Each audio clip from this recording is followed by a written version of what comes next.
Salut à tous, on se retrouve pour cette deuxième vidéo pour faire ensemble le bilan des marchés cette semaine.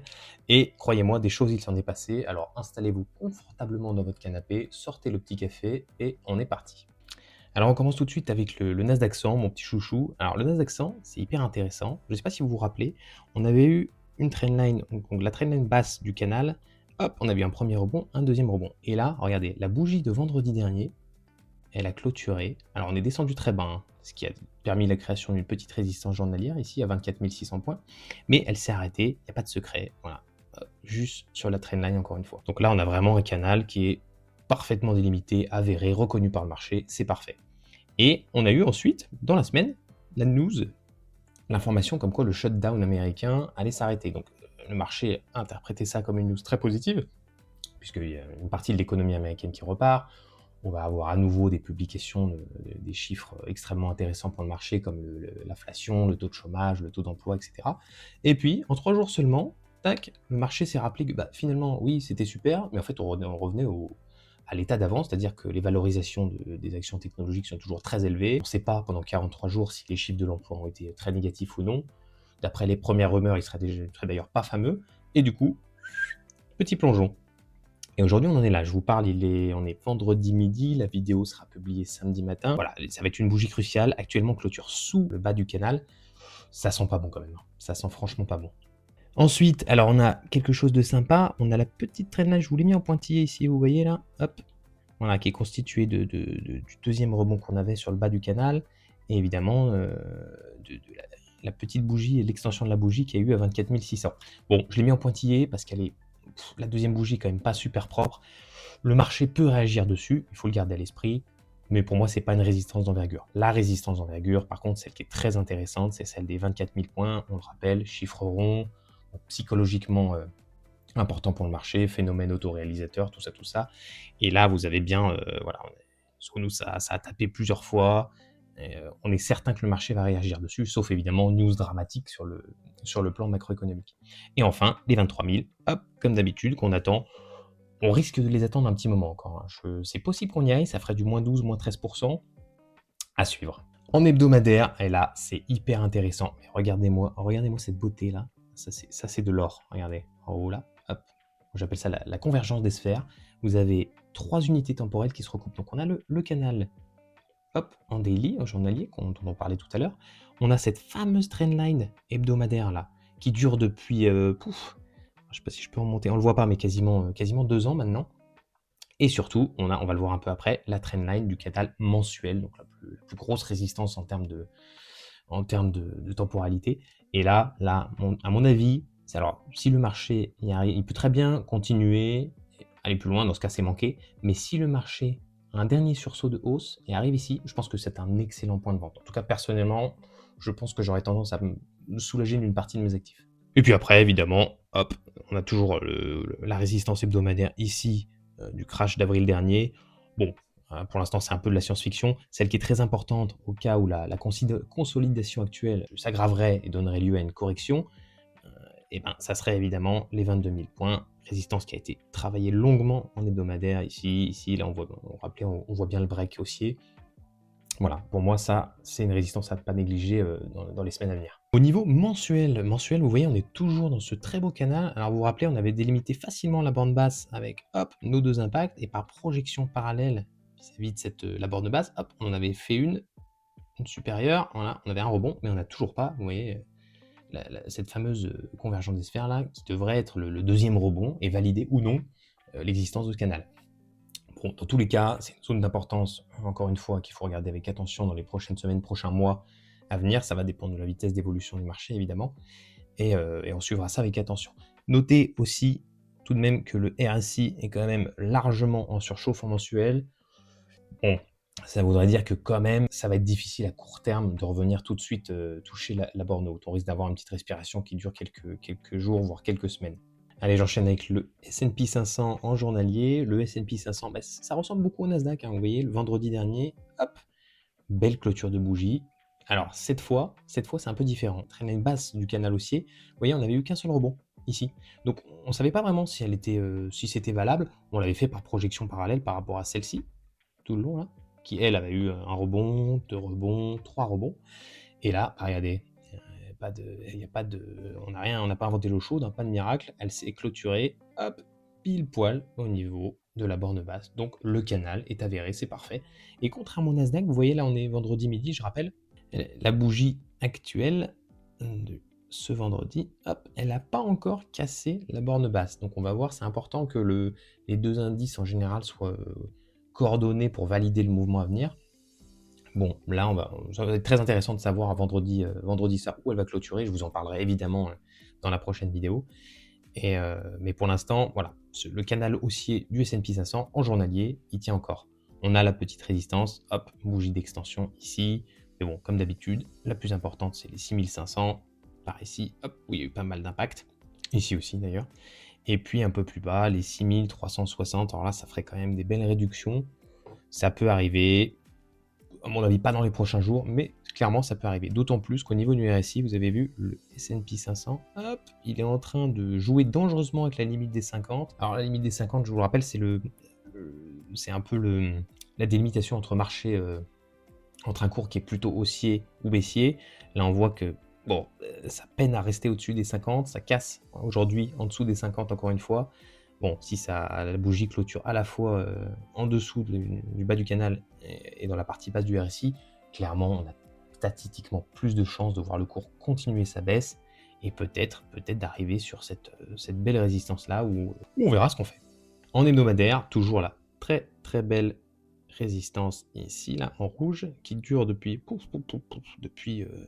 2023 maintenant. Alors vous voyez, c'est marrant, je zoome un petit peu. Contrairement au Nasdaq 100, on a bien une convergence ici, mais elle est bien plus loin. Et en amont, on a déjà donc cette bordure bleue, la mensuelle, qui vient déjà freiner le cours, ce qui expliquerait, vous voyez, elle a impacté ici, ce qui expliquerait pourquoi déjà le cours du S&P 500 a du mal à aller plus haut. Voilà, ce qui n'est pas le cas du Nasdaq, qui lui, je vous le rappelle, avait encore une petite marge de progression avant de toucher sa petite convergence qui ressemblait à ça. Donc ça peut expliquer pourquoi le Nasdaq commence à peiner un petit peu et à ne pas suivre le S&P 500 ne suit pas le mouvement, ce qui entraîne un peu aussi un frein sur le Nasdaq. Voilà, donc après on a cette résistance, vous la connaissez, celle d'avril qui se recoupe avec ce support d'avril qui se recoupe avec un support mensuel, on va le voir juste après. Et nous, ce qui nous intéressera en cas de baisse majeure, ça serait la résistance des 6200, 6100. Voilà, ici, là, comme d'habitude. On va voir ça dès les semaines prochaines. Voilà, je vous l'avais dit, en mensuel, c'est encore plus clair. Regardez le deuxième rebond où il se fait. Hop, tac, ici. Et bizarrement, ça a touché deux mois de suite la borne haute. Ça a officialisé l'existence de ce canal, enfin de la borne haute du canal. Et voilà, bizarrement, vous avez le S&P 500 qui a tendance à freiner, voire baisser en ce moment. Bon, il est dans une zone de résistance majeure. Pas certain que dès les premiers jours, il reparte à la hausse pour aller poursuivre son canal haussier journalier. Mais sait-on jamais, on va suivre ça avec attention. On passe au CAC 40. Alors le CAC 40, c'est marrant, il est complètement à l'opposé des indices américains. Regardez-moi l'espèce de turbo-réacteur qui nous a fait. Donc on avait terminé ici vendredi, pas de secret, hein, encore une fois, vous voyez. Regardez, on l'avait bien tracé, 2, 3, 4, et il a clôturé pile ici, sur la borne basse. Alors là, si elle n'est pas avérée, je ne sais pas ce que c'est.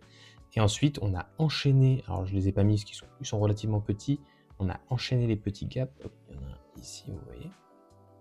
Et le Nasdaq a pris quasiment à peu près, il me semble, 5% en ligne droite en 5 jours. C'est énorme, hein, pour un indice qui est souvent l'escargot du groupe. C'est vraiment pas mal. Et là, il n'a pas de chance. Il est allé jusqu'en haut, paf. Et là, il y a une belle bougie de rejet. Et à raison, parce qu'on rencontre à la fois l'ATH et surtout une résistance hebdomadaire, dont on va parler juste après. Et vous le voyez, pour autant, hop, RSI dans la partie haute, mais pas en surchauffe. Donc on a encore du potentiel. Je pense qu'on a encore le potentiel d'aller à la borne haute du canal en bleu. Et justement, je vous en parlais, en hebdomadaire, c'est vachement visible. Regardez ça. C'est l'oscillation du Nasdaq là, qui nous fait ça là depuis maintenant, regardez ça, novembre 2023. Regardez, hop, on est arrivé non seulement au dernier ATH, tac, mais en plus, on se mange cette barrière hebdomadaire qui dure depuis maintenant puis maintenant quasiment 2 ans. Et du coup, voilà, c'est normal qu'on ait un ralentissement du Nasdaq, mais il est quand même plutôt bien orienté. Il se maintient en mensuel, il se maintient au-dessus de la limite des 50, vous voyez, au niveau du RSI. On est plutôt dans la borne basse du canal mensuel. Voilà, je vous montre ici le canal mensuel. Vous voyez, en fait, il faut toujours prendre un peu de recul. C'est pour ça que c'est intéressant de toujours analyser les actifs sur plusieurs échelles temporelles. Vous voyez, en mensuel, il ne nous paraît pas du tout en surchauffe. Il est, bon, il est relativement haut, mais en fait, il atteint à peine la moitié du canal. Hein, le canal historique qui date de 2019, fin 2019. Vous voyez, on est plutôt dans la partie basse et il semble bien parti pour continuer, quoi. Donc affaire à suivre, mais CAC 40 étonnamment bien orienté.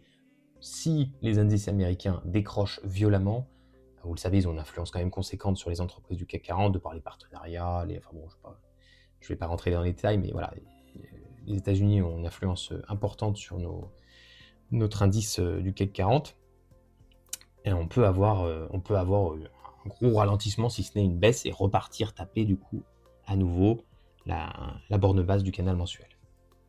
Le Bitcoin, le Bitcoin, ça sent pas bon du tout. Regardez, on est toujours dans ce petit canal baissier qu'on avait plutôt bien tracé. Regardez, vendredi dernier. Hop là, on s'est arrêté pile sur la borne haute du canal baissier journalier. Et là, ça a été la dégringolade. Littéralement, on est passé sous la barre des 100 000, sous cette résistance en verte là, qui est hebdomadaire, on va le voir un peu juste après. On avait tapé déjà une première fois, il n'y a pas si longtemps que ça, un paquet de fois dessus. Là, vous voyez, actuellement, on est ici, là. On passe sous les 100 000, sous la bordure verte. Si on clôture dessous ce soir, ouais, ça sent pas très bon quand même. Et là, vous le voyez, en prenant un peu de recul en hebdomadaire, on le voit bien, hein. On commence à passer, voilà, on passe sous cette résistance hebdomadaire hein, qui est quand même, qui datait de pas mal de mois, 6 mois à peu près, qui était d'importance quand même notable, puisqu'on avait déjà eu, vous voyez, on avait rebondi dessus, hop, on l'avait finalement breaké avec vigueur, hop, on était retombé dessus, tac, tac, tac, et puis maintenant, on est redescendu à fond dessus, et elle a l'air pour l'instant de ne pas tenir aujourd'hui. À suivre pour les prochaines fois, mais si c'est le cas, et là, j'attire toute votre attention sur le petit canal journalier en bleu, là qu'on a regardé juste avant. Regardez ce qui arrive. Hop, une zone de convergence des sphères. Donc, la résistance des 75 000, alors je vous l'accorde, elle est quand même très basse.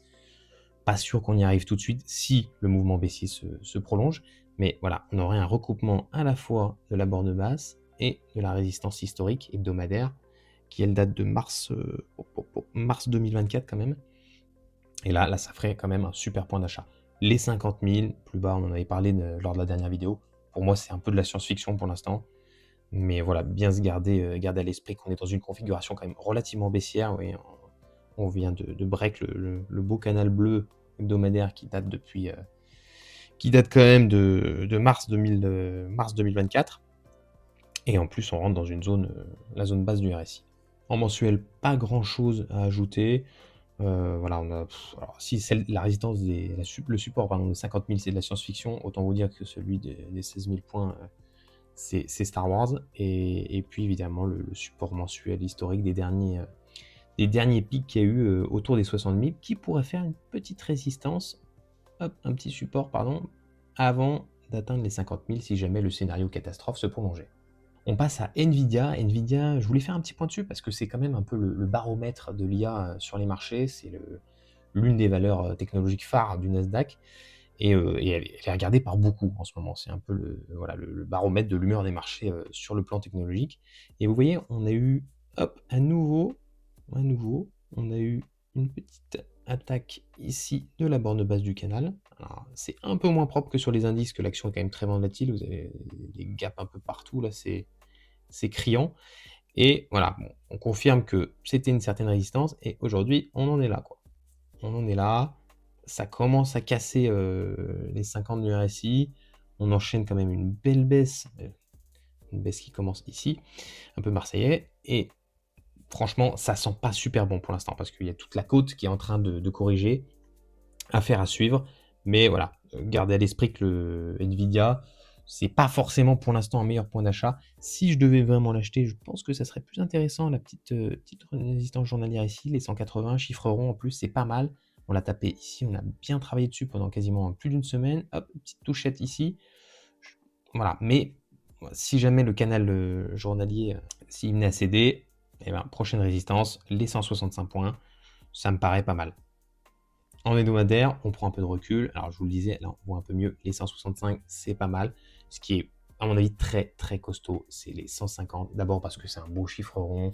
On le sait, les centaines, les milliers, les 500, les 50, c'est des chiffres qui parlent aux traders, qui psychologiquement, du coup, ont un effet autoréalisateur sur les marchés quand le cours arrive dessus. Et vous le voyez, on a eu une très belle résistance marquée sur les 150 avant de le break de manière importante.